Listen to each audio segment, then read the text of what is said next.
मुखेल वळ जी वाट तुम्ही दवरूंक जाय तेच वाटेन तुमकां व्हरता।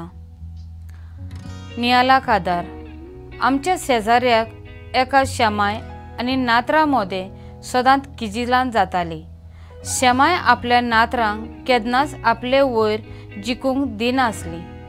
ती स्वतान जियेताली, भावार्थान आसली आनी जिविताचो अनुभव तिका आसलो। हाचो परिणाम म्हटल्यार तिचे शिकवणे उद्देशी तिची नातरां बरे देखीन रितीन वाडत वेतालीं। आख्ख्या आमच्या वाड्यान तांचो गोराबो एका नामलीक गोराबो जावन आसलो। आयच्या पयल्या वाचपान सर्वेस्पर अशें म्हणटा, जे तुमच्या बऱ्याक तेंच तुमकां शिकयता आनी जी वाट तुमी दवरूंक जाय तेच वाटेन हांव तुमकां व्हरतां। मातेवाच्या शुभ वर्तमानान देवाची शिकवण घेवंक पासून जुवांव आनी जेजूचेर वायट उलोवंक लोक सोडूंक ना। ते सांगता तें नीट आनी सोत हें वळखून घेवंक त्या पोरजेचो गोर पदवी गिरेस्तकाय तांकां आडायता।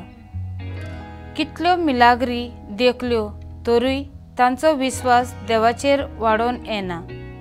सबार फावटी आमच्या जिवितान कोश्ट, दोग, पिडा, लाचारकाय येता तेन्ना आमी निराशी जाता आनी देवाक दुबावता।